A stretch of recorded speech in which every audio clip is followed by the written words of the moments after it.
Hey, everybody, it's your boy, Sean McLaughlin at Options Sean on the old Twitter X. Today is Thursday, January 15, 2025, and the bull market is alive. How do you like that intro? Hope you guys are doing well. This is the All-Star Options Jam session where we review action within the All-Star Options portfolio, any positions we may have exited, whether for a win or for a loss over the past week. We will update some stops on existing positions. We will run through some new trades we've put on, including one I just put on literally minutes ago. Haven't even put the blog post out to my subscribers yet, but they did get it in the chat room. So if you're in the chat room, you get the first look. How about that? All right, so let's dig right into it. The story of the day for me is IWM, the Russell 2000. Look at that move.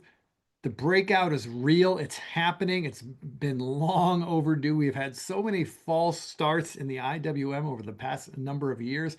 This one feels good. It feels like we're finally starting to get some traction here.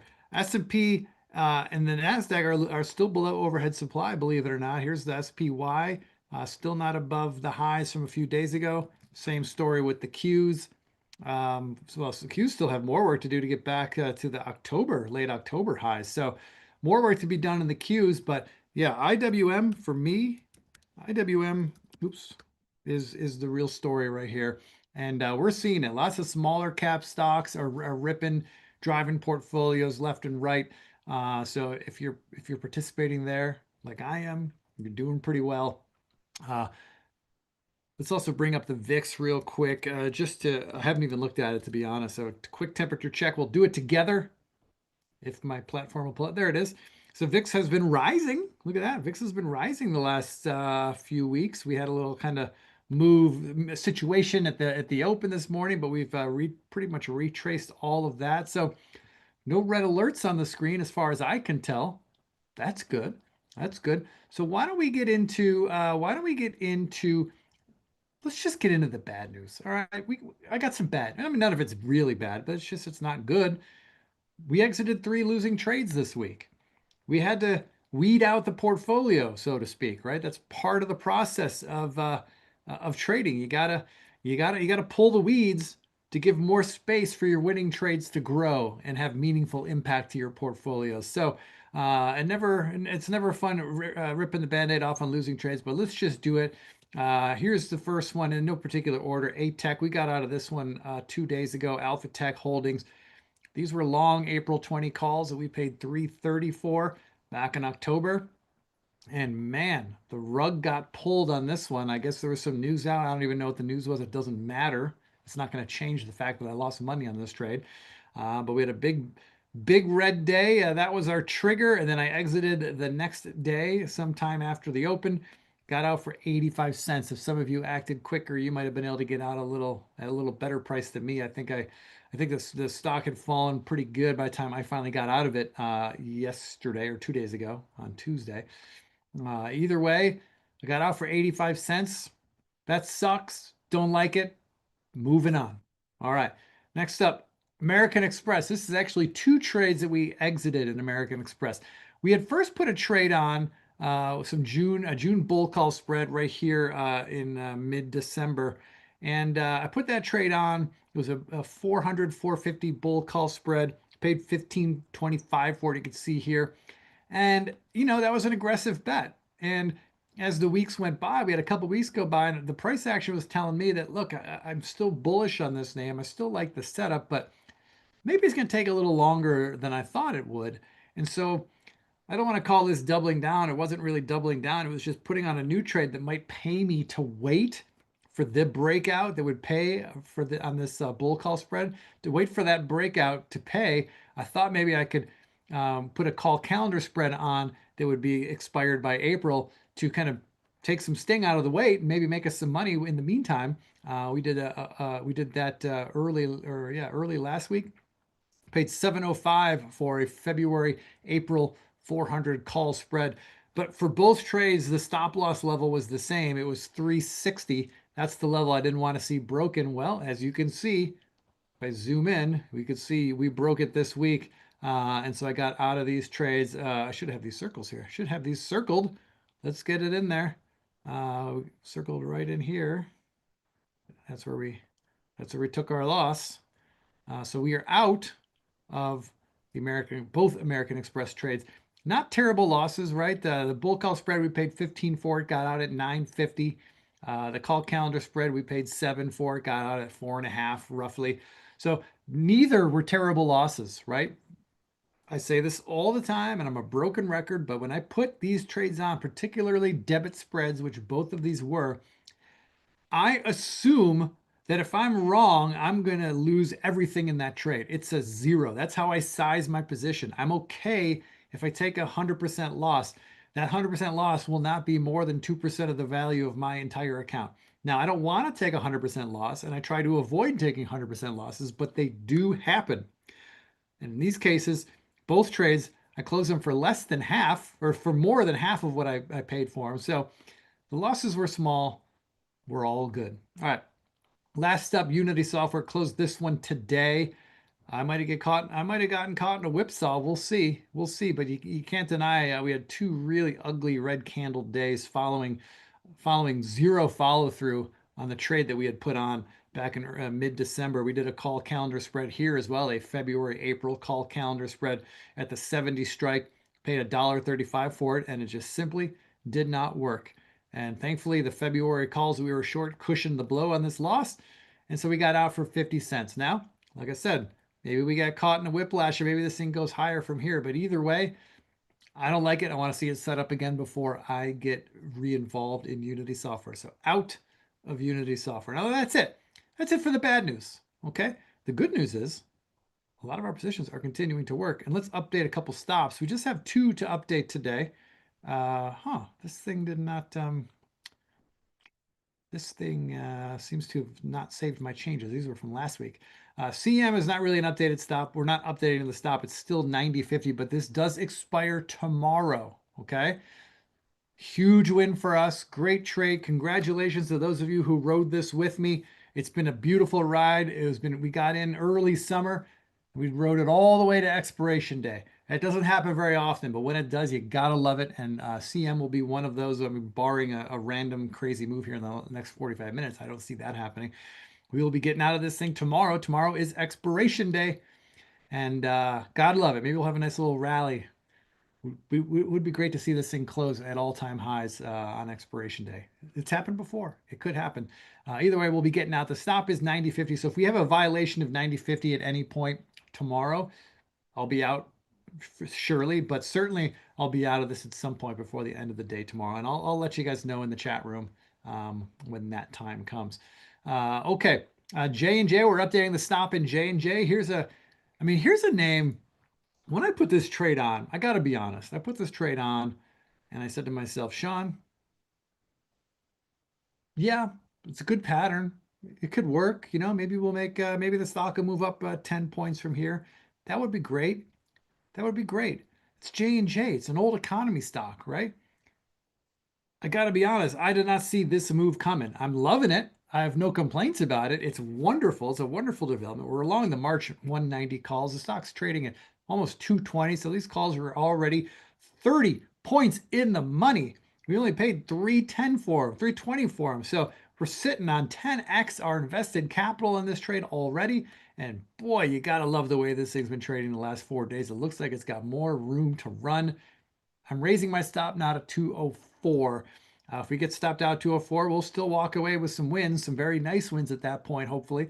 But man, J&J, reminds me of this thing that I talk about a lot, both on this show and on the other show I do. What are my options? Is that you never know what trade's going to make your year. And J&J might not be the trade that makes our year. Who knows? It might not, but you never know, right?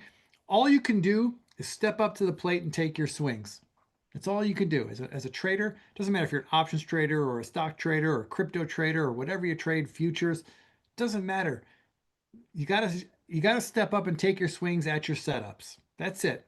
And let the market decide what's gonna be your best winner. I never know what my biggest winners are gonna be when I put them on.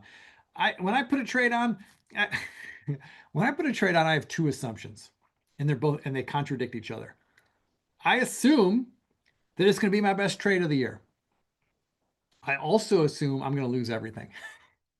So I don't know what to make of that, but that's legitimately how I feel about every trade. I never know what's going to be my big winner, so you just got to keep stepping up and taking swings. All right, so J&J, the stop is at 204. Lastly, Rio. Here's another one that's been a fantastic ride for us so far. Hopefully we have a long way to go. These also expire in March, just like J&J. So um, we're raising the stop now to 80. I don't want to see Rio come back below 80. If it does, that would tell me that the trend may be exhausted and it's game over, or at least on my time frame. So 80 is the new stop in Rio. Congrats to any of you who are in that trade and the J&J trade and the CM trade. Hopefully you're in all of them. If you're doing if you're hanging with all-star charts, you should be doing and all-star options, you should be doing them all, right? All right, that's all I got for that update stops. But now we have some new trades to review. Let's do this real quick. Um, in no particular order. Well, I guess the order in which we put them on. Here's Hut. Boy, let's talk about Hut for a second. We had a wonderful trade on in Hut. We got in back in July. We bought at that time, those were leaps. Back in July, we bought September 2026 calls. So more than a year to expiration. They had the 25 strike. And boy, did we have a really great run going here. Our calls were, I mean, the stock at one point was at 55 bucks with we have 25 strike calls sitting on a huge gain. Great. Well, risk management is job number one. And when we had a pullback off those highs and then a retest and then we failed, boy, to me, that felt like that was it. That's the top. And when we violated this level here, let me zoom in a little. When I violated this here, a level here around 39 or 38, it was, that was my signal. Like, hey, we got to get out. This support, what we thought was support here, failed when we closed on this day here on November 13th. So I exited the trade the next day according to my plan. This is how I always do trades, or I do my exits, and I got out. And still a very nice winner, right? We paid 650 for it, got out for 19, so almost tripled our money. Great trade by any measure. But man, look what it did since. It just simply built a new base and went higher. I could still have been in that position, still be sitting on a monster win. So that's a bummer. However, there's no rule in the stock market that says you can't get in after you've been stopped out. You can always get back in. Now, do I wish I got right back in like maybe here, right? That would have been a nice place, although I probably would have got stopped out again. This would have been a hard hold, but now that we've cleared this level here, we got above 55. That tells me a new leg is coming, and we're off to a bad start, of course. Not a bad start, but not off to a promising start. 55 is my stop loss level, but we do have a new trade on in Hut. And if you want the details on that trade and how we're managing risk and where I may be taking profits, all that stuff, all that can be found at allstarcharts.com. Head to the member section, head to the options section, get detailed trade plans for this and every trade we put on an all-star option. So that's it for Hut. Next up is silver. I am fading silver. You might be saying, Sean, you're not a fade trader. You don't fade markets. You're a breakout guy. You're a trend follower, and you would be correct. Those are things I do. However, every once in a while, you get a parabolic move like this one in silver and many names like it in the same sector. You get a move like this, and well, it's too late to buy it, right? It's too late to buy it. It feels very hard to buy. It doesn't mean you can't win.